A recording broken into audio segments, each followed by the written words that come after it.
Bom dia, pessoal. Eu espero que estejam todos bem neste mês de dezembro, neste sábado.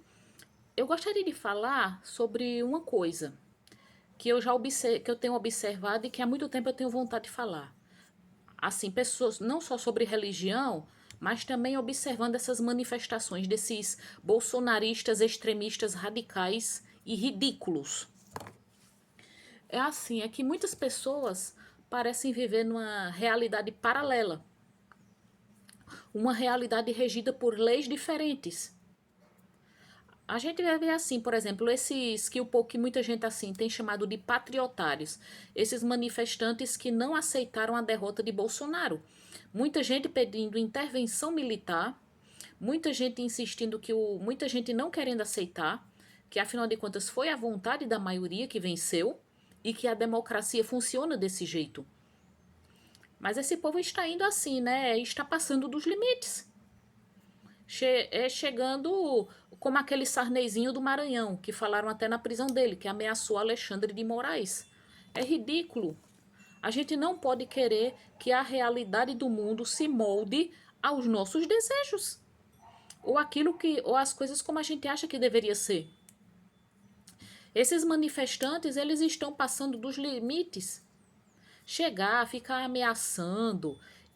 Uma outra pessoa que eu também achei que parece viver numa realidade paralela é aquela atriz Cássia Kiss, falando de beijódromo, falando de ideologia de gênero, de kit gay.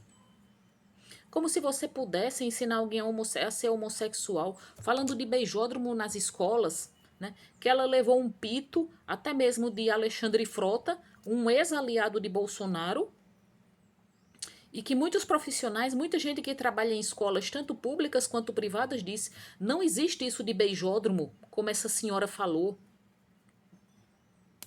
Uma pessoa também que parece fora da realidade é esse senhor Miguel, que eu já falei algumas vezes. Ele disse assim, com estas palavras: o que ajudou a disseminar o vírus da AIDS foram as campanhas ensinando o uso da camisinha, porque essas campanhas ensinam as pessoas a ser promíscuas, como como se promiscuidade sexual nunca houvesse existido, como como se assim, e ele dizendo, olha, basta você ensinar os princípios cristãos, o que vai ajudar, o que realmente ajudaria a evitar que a AIDS se espalhasse era ensinar os princípios cristãos, como se moralismo desse certo nesses problemas. Para a gente ter uma ideia, o George W. Bush, que foi presidente dos Estados Unidos, ele, ele apoiou campanhas pregando a abstinência sexual para conter os números de gravidez na adolescência. Não deu certo. Mas em países como a Noruega e a Suécia, onde a educação sexual é um assunto levado a sério, praticamente não há AIDS nem gravidez na adolescência. A gente tem que fazer campanhas ensinando sexo seguro, sim. Porque promiscuidade sexual é uma coisa que sempre existiu e sempre vai existir enquanto este mundo existir. Esse senhor Miguel também, ele diz que existe perseguição contra os cristãos, que os cristãos são perseguidos em toda parte. Eu não vejo isso. Eu queria saber onde é que ele vê isso. Existe perseguição aos cristãos em países como a Índia ou nesses países de maioria muçulmana. Mas o que eu vejo é preconceito contra quem é ateu, contra quem é agnóstico e contra quem segue religiões de matriz africana. Eu não vejo. Como é que pode haver perseguição aos cristãos em um país de maioria católica como o Brasil? Mas muita gente vive numa realidade paralela. Infelizmente, não entende que o mundo não funciona de acordo com aquilo em que ela acredita. E muitas ideias religiosas são assim. Muitas pessoas assim religiosas, elas parecem viver numa realidade paralela. Eu ainda lembro quando, por exemplo, eu estava cansada de estudar para concursos e dizia para minha mãe que queria ir atrás de qualquer emprego. Ela dizia: não, minha filha, você é uma moça formada. Você é muito qualificada para qualquer emprego. Olhe, ore a Deus, peça orientação a Deus. No tempo certo, Ele vai fazer aparecer o seu emprego. Mas vejamos a realidade do Brasil, que também é a realidade de outros países. Quanta gente formada não está sendo obrigada a aguentar empregos abaixo de seu nível de formação? E eu mesma já fiz vídeos, né, dizendo, mostrando o quanto esse argumento de que Deus tem um tempo certo para tudo é furado. Se assim fosse, ninguém precisaria ir atrás de emprego. As pessoas têm que ir atrás.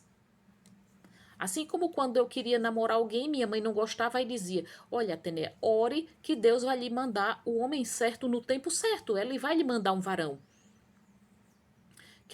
Que até mesmo eu cheguei a dizer: Mãe, eu não posso ficar como Rapunzel numa torre, esperando que um dia o homem certo venha como um príncipe encantado. Ela dizia: mas minha filha, é tanto homem que não presta, Atenéia. Eu até cheguei a dizer para ela uma vez: Mãe, se um homem não presta, a gente deixa. Mas a gente não pode ficar como Rapunzel numa torre, orando e esperando que um dia venha o homem certo. Ele não vai aparecer como um príncipe encantado. Assim como o emprego não vem bater na porta de casa. E hoje em dia, a situação do Brasil, emprego não está disponível para a pessoa se dar o luxo de esperar que um dia, no tempo certo, venha um emprego. Assim como também a gente tem que, cair na real. Se vamos cair na real, gente. A gente chegar e acreditar nessas coisas de oração, ai, Deus vai me dar uma benção no tempo certo. Quer dizer, no tempo certo, Deus vai alterar as luzes do universo a seu favor. Como disse até Lisandro Rubens, né? Ficar acreditando que Deus vai alterar as leis do universo para favorecer qualquer Zé Ruela da vida.